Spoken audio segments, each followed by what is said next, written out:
Joining us now, Texas Republican Congressman Chip Roy. He's a co-sponsor of the Transparent Representation Upholding Service and Trust in Congress Act. Congressman, thank you very much for being here. Tell us about what brought you into this topic. Why are you coming up with this initiative?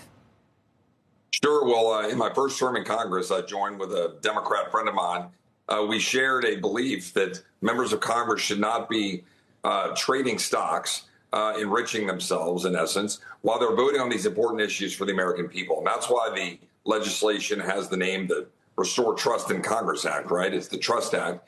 And we've been having continued conversations now over these years, and it keeps getting slow walked and it keeps not getting to the House floor. And now there's a group of us on a bipartisan basis who are saying, look, time is now. You know, I told Republican leadership I was going to give them the benefit of the doubt to get through the big, beautiful bill and to make sure that we can move forward and advance the president's agenda. President Trump agrees.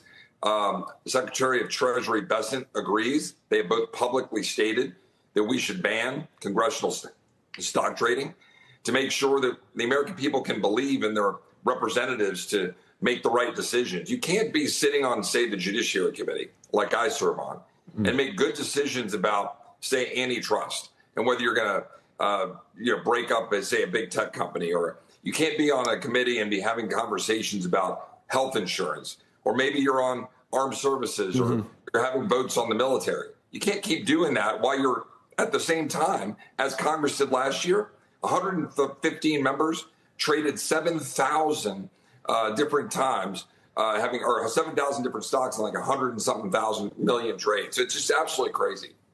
There's so many areas we could take this to, Congressman. It's really interesting. And can I just clarify?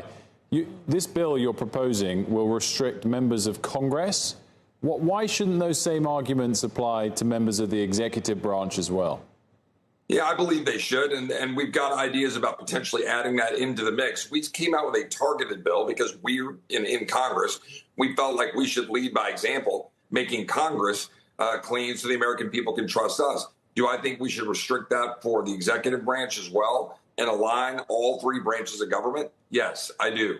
And we might amend it that way. Our legislation focuses on Congress. I think we ought to move that bill through committee. We can offer amendments, have debates, but that's my biggest problem. Let's get this bill moving. And by the way, we should be including spouses and children, again, dependent children, because it's important that the American people trust us for making the decisions that matter. And I've heard some of my colleagues complain about it. And, say, well, I have a right. I earned this stuff and I should be able to trade it. We're not saying you have to completely, get rid of all of your holdings. No, you should put it in a broadly held fund, a mutual fund, an S&P 500 fund, et cetera. If you want to day trade, then leave Congress. I mean, there's 435 of us, but there's 330 million Americans. If you want to sit there day trading, go get another job. I was going to ask about that. What scale of the pushback have you had from colleagues? Are they furious with you? I'd say it's kind of an even mix, right? There's a number of colleagues who totally get it. They're on board. Our legislation has the most co-sponsors. I think we have 60-something Democrats, and we have, pushing 20 Republicans. And the legislation that I think we're going to be able to put out next week on a bipartisan basis is going to merge 4 or 5 different ideas. So I think we can build the coalition, and it aligns a lot with what the Senate passed out of committee right before we broke in July and came out in August. So, but there is a block of Republicans who stand back and they say, well, you can't do this. We have a right to be able to continue to trade stocks. This is our money. And I'm like, well, look, but when you want a job like being in Congress, when you want to represent the people, I just think, you have to view it as that sacrifice. You don't sit there in Washington for 30 years, moving up the chain and also enriching yourself in the process. Go serve for a few terms and then go back home. That was the whole idea of a representative republic. Congressman Roy, I want to ask you about a slightly different topic as it pertains to taking stakes in stocks, and that is Intel, with the government taking a stake there and the possibility of future investments in other American companies. What do you make of this as a Republican and as a congressman, and do you believe that this is in the best interest of American business? Yeah, so I'm a believer in free markets. I do not like it if the government is taking stakes in corporate entities that are supposed to be in the free market. But I'll also say there are two kind of problems here, right? Through the CHIPS Act and other things, you've got the federal government doling out massive amount of subsidies, and I'm against subsidies, right? And so all of these dollars are going out kind of in a one-way stream. So I think what the president's saying is here is, hey, if we're going to be spending, hundreds of billions of dollars, and if Intel's going to be taking capital from the taxpayers, then shouldn't the American taxpayer have a stake? I understand that logic. I would rather just get rid of the subsidies. I would rather just say, guys, you got to go out and compete. I don't want government to be interfering in the market. I certainly don't want the government to be taking in stakes in these massive companies. And then you end up in problems that a lot of us complained about back in 2008, 9, about, quote, too big to fail. And now we've got massive investment, huge banks. We had, the government intervene with, General Motors, what we might joke around and call government motors. I don't think that's the right way to do business. And so I would prefer that we just end subsidies and return to the free market than having the government take stakes in corporations.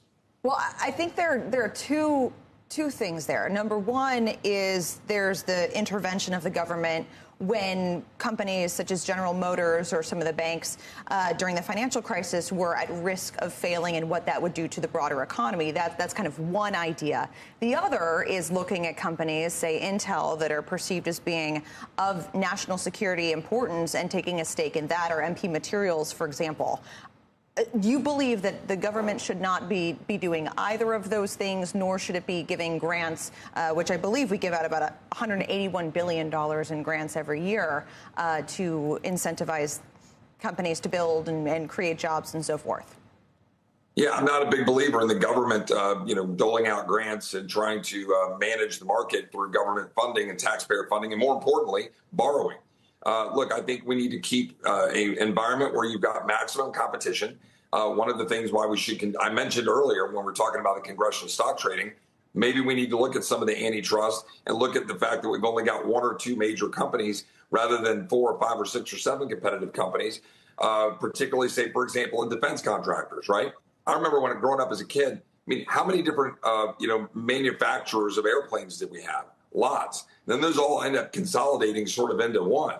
And now you got basically one American and one European, and you're getting kind of limited on what you can go to. And I think you need a expansive market with significant competition, and then they can bid, and then we produce the best. We're able to defeat the entire, Nazi machine through an unbelievable supply chain and the imagination and the innovation of the American entrepreneur in the business industry in this country. Yes, I get that there were some national government, intrusions during World War II. What I'm getting at is I don't like the government taking stakes in private corporations. We should be trying to find other ways to make sure that we've got chip production by incentivizing manufacturing here rather than incentivizing it abroad. Congressman, though, what do you make of the idea that the president has espoused around a sovereign wealth fund? The idea that the American taxpayer is not, and I don't agree with this, but that the American taxpayer is not benefiting from all of these businesses that the government effectively is standing up, right?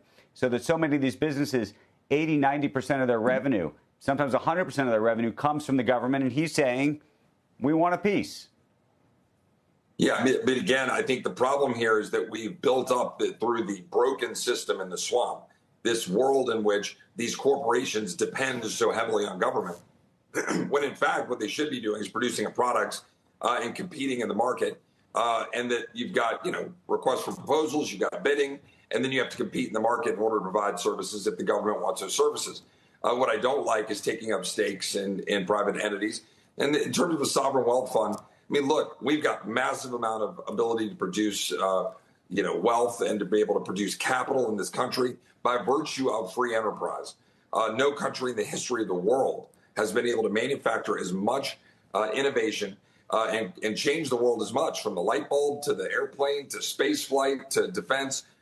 We've done it. We've led. And now in the area of tech and AI and everything else, we've done that through our innovation and through private enterprise. We do not want to go down the road of government ownership of these things. And plus you start getting into political action and you start getting into government ownership. The fight right now between the PGA Tour and LIV, where you've got the Saudi Arabian, wealth fund over there that are trying to compete effectively with what we had here in the United States with the tour. That's a sports example, but now we're getting into real important issues in terms of defense and other areas. Look, I appreciate the argument, and I do understand the president is rightly recognizing, and a bunch of his advisors, that we've got such significant problems with respect to our, corporations and whatnot that are dependent on government, and the swamp that has allowed all of this continued funding through the appropriations process and through Congress.